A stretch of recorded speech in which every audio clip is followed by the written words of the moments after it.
राधे राधे महाराज जी। महाराज जी, पत्नी में ईश्वर देखकर यदि उससे अपार प्रेम करें। है ही, एक होता है देख कर करना, है ही, पर ईश्वर से प्रेम करो, पत्नी के रूप से नहीं, क्योंकि रूप तो मर जाएगा आज नहीं तो कल। फिर लोग कहते हैं जादू टोना कर दिया पत्नी ने, जोरू का गुलाम है, मतलब इतना प्यार कर रहा है। तो तुम्हारे प्यार को लोग कैसे जान गए? कैसे जान गए? तुम बाजार में निकलते हो क्या प्यार करते हुए? अरे अपने प्यार को कौन जान सकता है? प्यार हृदय का गुह्य विषय है। हम पत्नी से प्यार करते हैं तो ये कैसे कोई जान गए? हाँ, घर के माता पिता कहें वो बात अलग है, लोग तो प्रवेश ही नहीं है। पति और पत्नी के प्यार के संबंध में लोगों का क्या प्रवेश?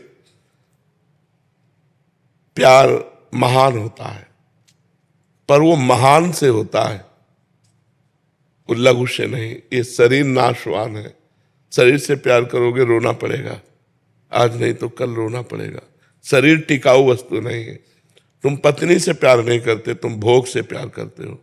तुम पत्नी के शरीर से प्यार करते हो, पत्नी से प्यार नहीं करते। ईमानदारी से बताओ, आज से नियम दे दे कि कभी भोग नहीं भोगना है, और इसके शरीर के अंदर परमात्मा बैठा, इसके शरीर से प्यार नहीं, अभी आपको फिर रह क्या गया? उत्तर आएगा कि ले आएगा? रह क्या गया? प्यार का सही स्वरूप परमात्मा से है, सब में परमात्मा है। अगर पत्नी को परमात्मा मानकर प्यार किया जाए तो भगवत प्राप्ति हो जाएगी। पर पत्नी में जो परमात्मा है, अब उससे प्यार नहीं करते, हम पत्नी के शरीर से प्यार करते हैं, और हमारे प्यार का उद्देश्य भोग होता है। नेत्र का भोग, जनेन्द्रिय का भोग, अन्य इंद्रियों का भोग। समझ पा रहे हो आप?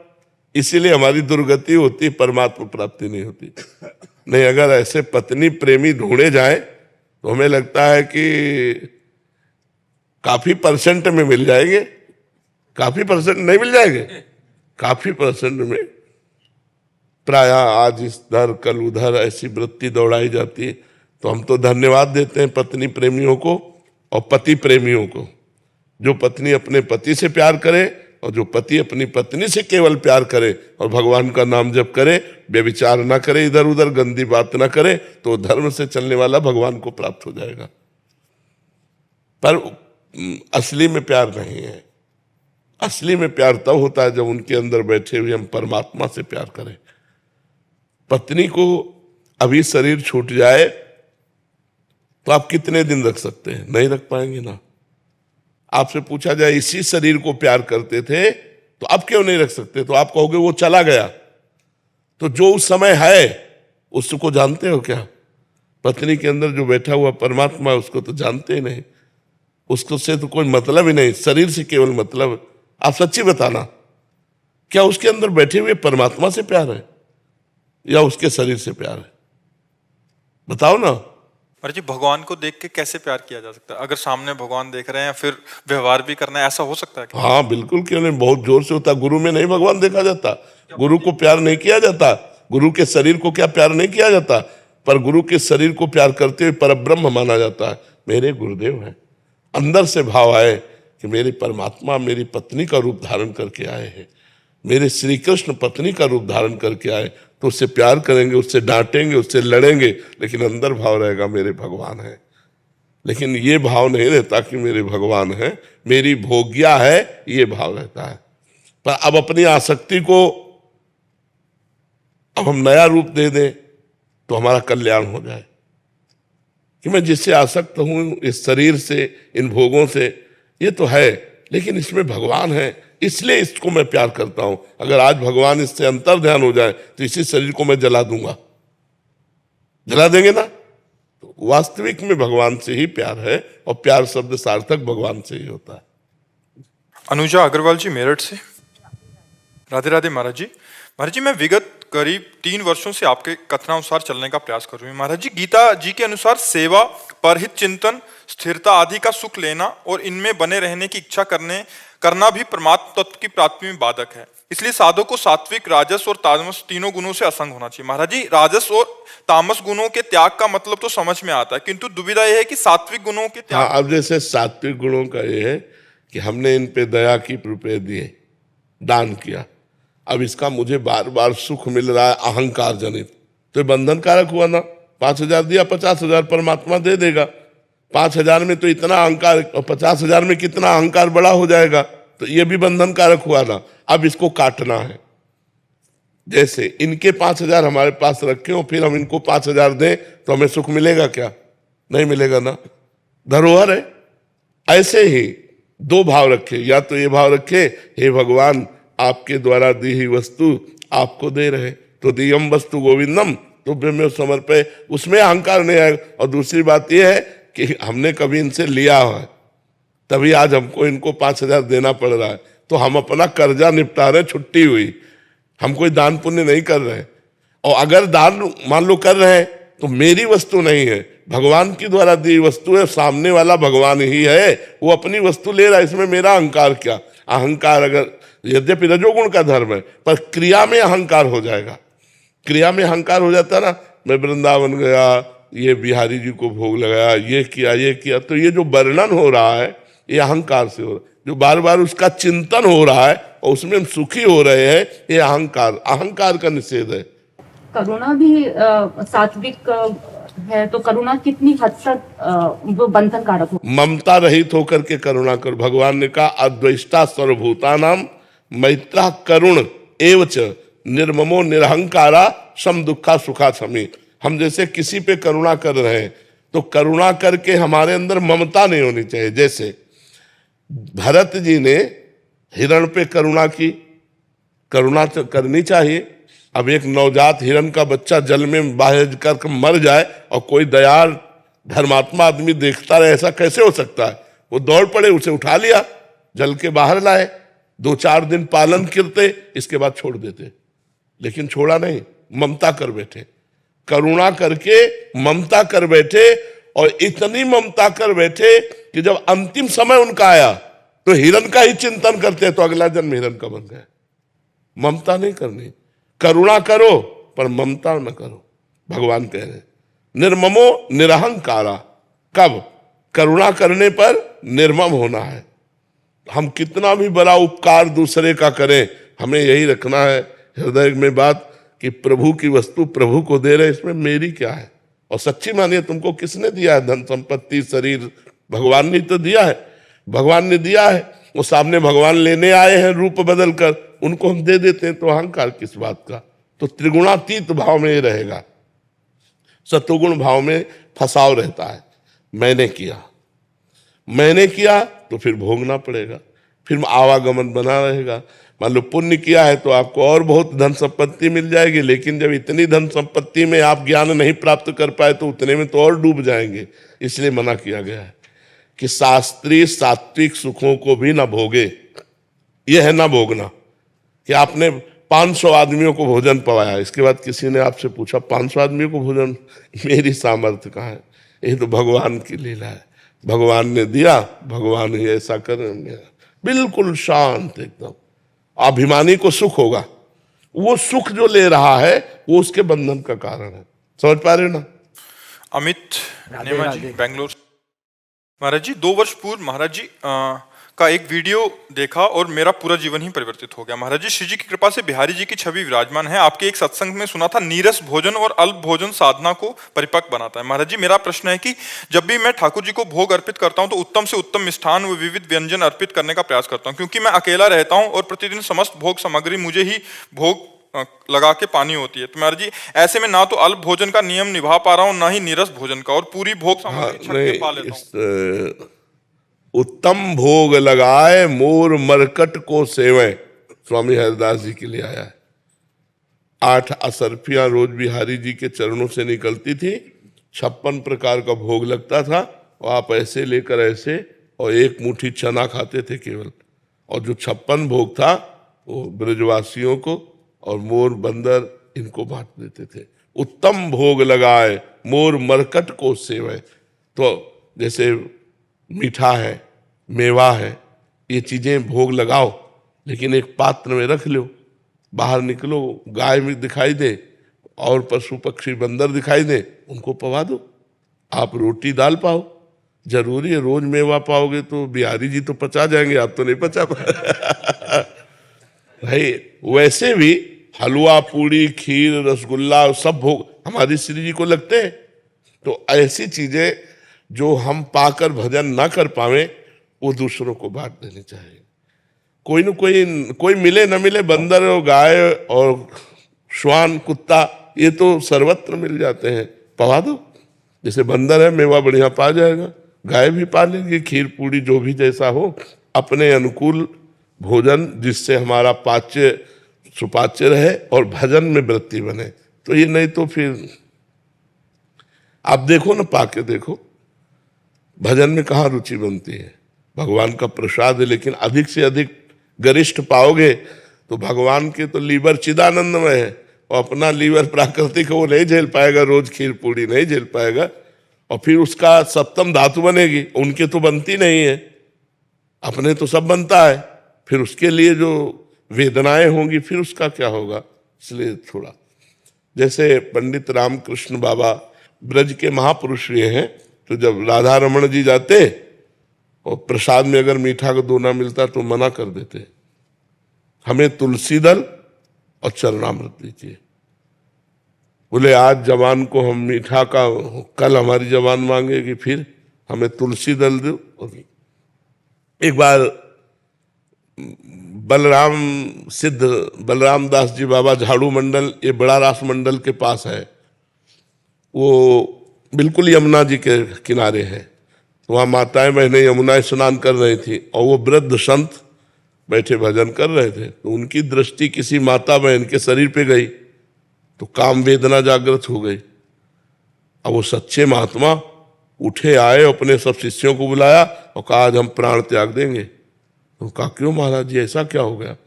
बोले यमुना किनारे भजन कर रहे थे तो देखा एक माई को स्नान कर रहे थे, तो अंदर काम आ गया। कैसे आ गया ये?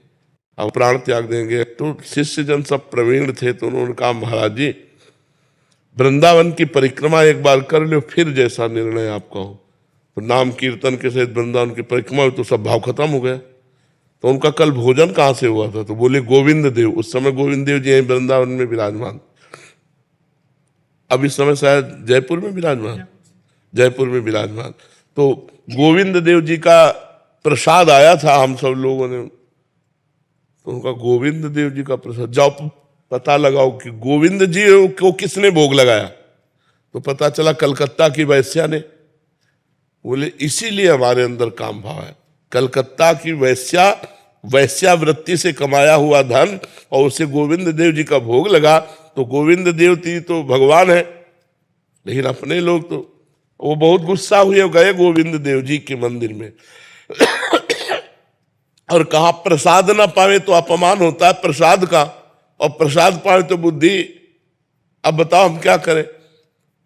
तो उनको गोविंद देव भगवान ने स्पष्ट कहा, वो सिद्ध महापुरुष थे, कि प्रसाद का किनका ले लो, किसने कहा भरपेट प्रसाद पाओ, मांग के मधुकरी पाओ, प्रसाद किनका, थोड़ा किनका ले लिया और मधुकरी मांग करके खाओ। तो ये समझो कि जैसे उत्तम भोग ठाकुर जी को लगाते हैं, तो जो हमारे लिए उचित है वो तो हम प्रसाद ले, और जो हम नहीं पचा पाएंगे, हमें पता है कि इसके पाने से, अब जैसे ठाकुर जी को बादाम और सब डाल के हलवा बनाओ, भोग लगाओ, बहुत बढ़िया, लेकिन आप पूरा पा जाओ तो आप देखो, उसको पाके देखो कैसा लगता है। शरीर में ऊर्जा शक्ति बढ़ेगी, शरीर अन्य भोग वासनाओं की भी मांग करेगा। तो भोग लगाया, थोड़ा ले लिया, फिर गाय को पवा दिया। अपना जब निकले टहलने, कहीं बाहर निकले तो पात्र साथ रखा, जहां देखा गौएं हैं वहां उनको पवा दिया, ऐसा कर लिया। नरेश जी जोधपुर से। राधे राधे प्रभु। राधे राधे महाराज जी। महाराज जी, प्रेम लक्षणा भक्ति क्या होती है और इसे प्राप्त कैसे किया जा सकता है? पहले नवधा भक्ति हो तब प्रेम लक्षणा में पहुंचा जा सकता है।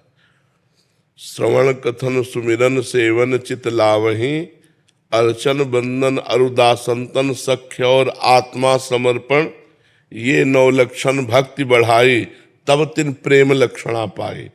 पाई रस भक्ति गूढ़ जुग जुग जग दुर्लभ भव इंद्रादि विधिम।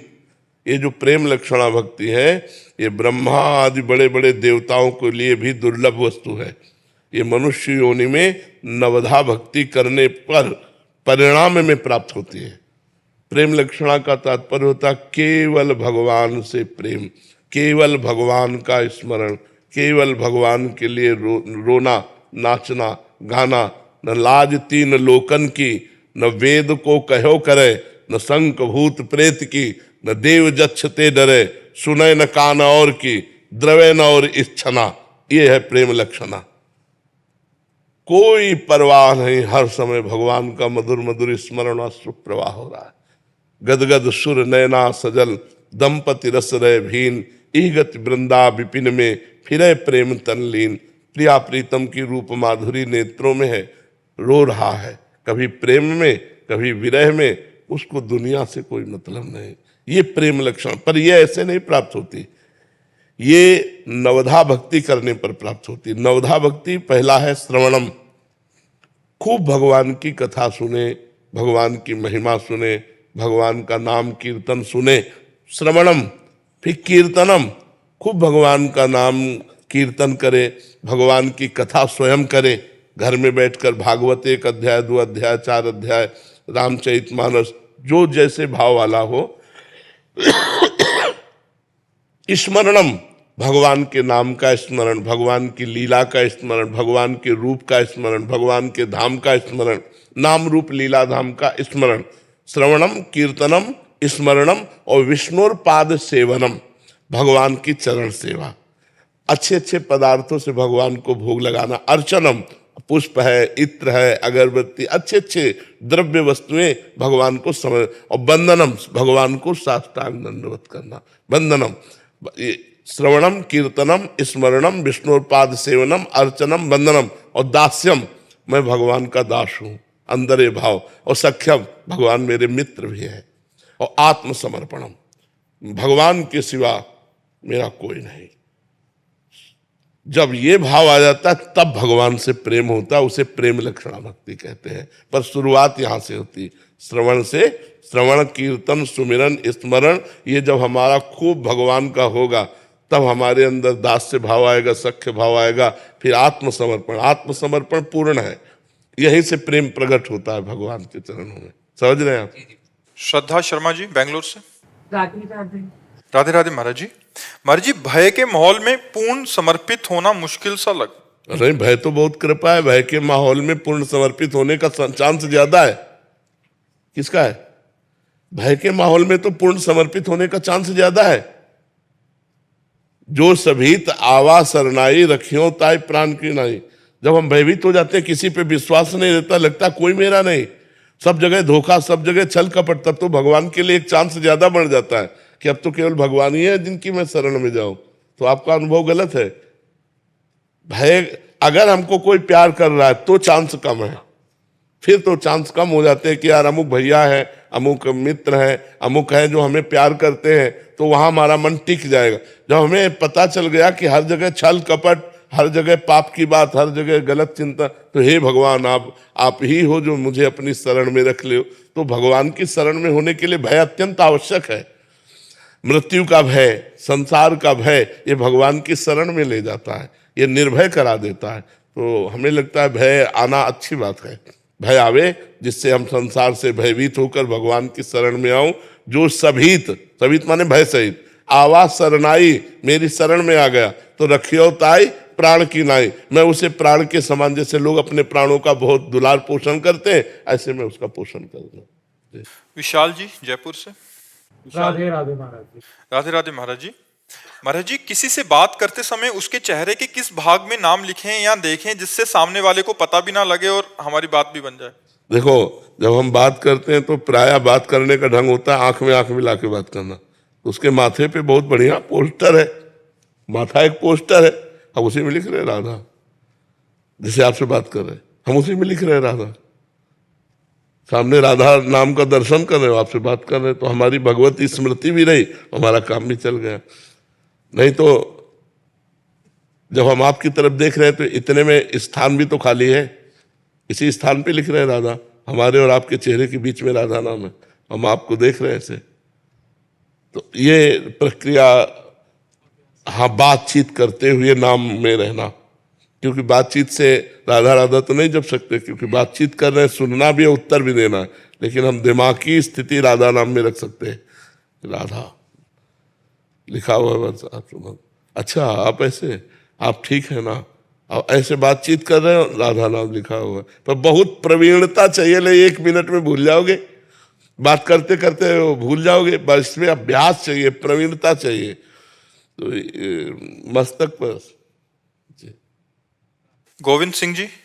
श्री राधा वल्लभ श्री हरिवंश। महाराज जी आपके चरणों में कोटि कोटि प्रणाम। महाराज जी कभी कभी हम जो काम या कार्य करना नहीं चाहते पर मन उसी कार्य को करने के लिए विवश हो जाता है, उससे बचने का कोई उपाय है? हाँ, नाम जप। क्योंकि अध्यात्म की शक्ति के बिना हम अपनी जानकारी का सदुपयोग नहीं कर सकते। जैसे हमें ये जानकारी है कि ये नहीं करना चाहिए, पर हमारा मन विवश होकर के करवा देता। विवशता क्या होए? सुख। इसके ऐसा करने से सुख मिलेगा। अंदर देखो, सुख की लालसा से हमारा मन हमसे गलत कार्य करा लेता है। हम जानते हैं कि गलत है, पर हम रुक नहीं पाते हैं क्योंकि हम में सामर्थ्य नहीं है। मन हमसे बलवान है और हम में सामर्थ्य नहीं, तो हम मन के गुलाम हैं। वो जहां ले जाना चाहता है वहां हम चले जाते हैं।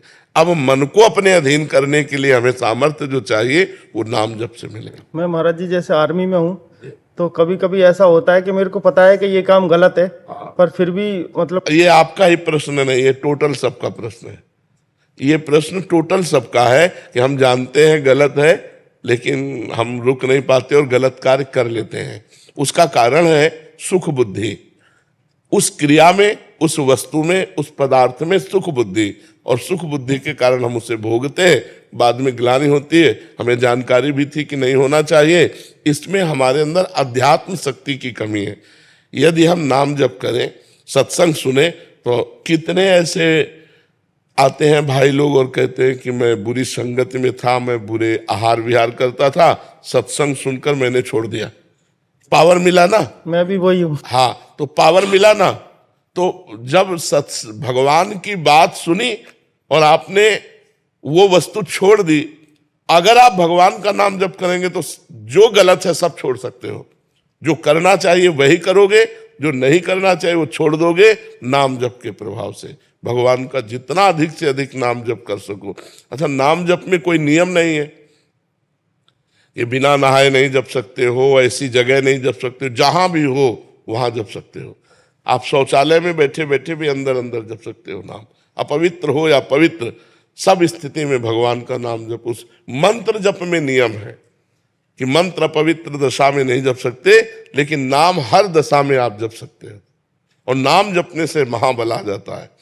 कई बार हमने चरित्र सुनाए हैं महापुरुषों के कि नाम जप के प्रभाव से जो आप सोच नहीं सकते वो कर बैठे हो, वो कर बैठे। ठाकुर हरिदास जी यवन कुल में उत्पन्न हुए थे और हरे कृष्ण कृष्ण कृष्ण हरे ये महामंत्र जपते थे। तो काजी वहां का जो था, उसको जब पता चला हिंदू के भगवान का नाम जप करता है, तो कहा इसको कठोर दंड दिया जाए। बादशाह से मिले, हरिदास जी संत थे, उनको बंदी बना लिया, नौजवान शरीर। बादशाह ने बैठाला उनके तेज को देखकर और कहा आपसे हम प्रार्थना करते हैं। काजी ने कहा सरकार इनकी बात पे मत आना। तो उसने कहा तुम ही दंड दे दो। तो वो बहुत दुष्ट स्वभाव का था काजी। उसने कहा 20 बाजारों में इतने कोड़े मारो इनके कि मर जाएं और फिर इनको फेंक दो। देखो नाम की सामर्थ्य देखो। 2 शब्द बोल देना है और सब बच जाओगे। फिर होता कि कौन जानेगा, हम अंदर अंदर जपेंगे, लेकिन धर्म धर्म है।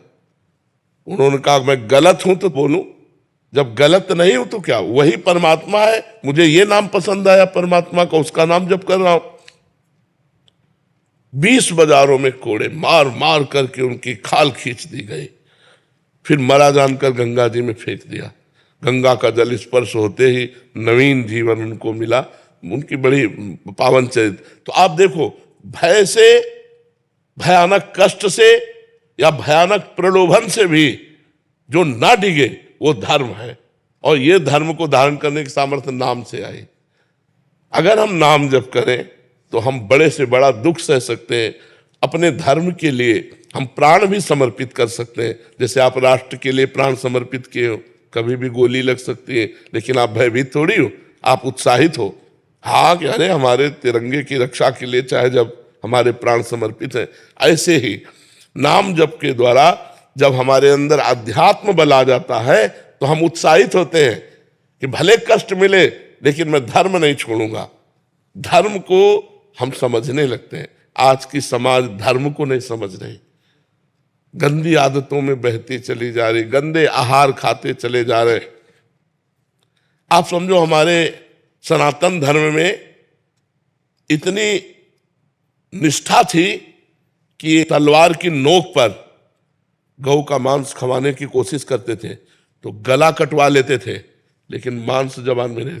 और आज पैसा दे के खा रहे हैं, देश विदेश घूम रहे हैं तो पूछते हैं क्या कि किसका है, पैसा दे के खा रहे हैं। कितना भ्रष्ट होता जा रहा है। आज कोई इन बातों पर विचार करता है कि हम क्या खा रहे हैं, हम क्या भोग रहे हैं, हम क्या देख रहे हैं, क्या सुन कि हमारा धर्म है हम ये नहीं देख सकते, हमारा धर्म है हम ये नहीं भोग सकते, हमारा धर्म है ये हम नहीं चख सकते। कहाँ रह गया? क्योंकि सत्संग नहीं, शास्त्र स्वाध्याय नहीं, तो धर्म का ज्ञान नहीं, तो पशुवत आचरण होने शुरू हो गए। आज इसके संग कल उसके संग ये पशुवत आचरण होने। तो इसलिए नाम जप ही आध्यात्म की निष्ठा और धर्म की निष्ठा प्रकट करता है। तभी जो करना चाहिए वो हम करेंगे, जो नहीं करना चाहिए वो हम नहीं करेंगे। ये नाम जप के बल से आएगा।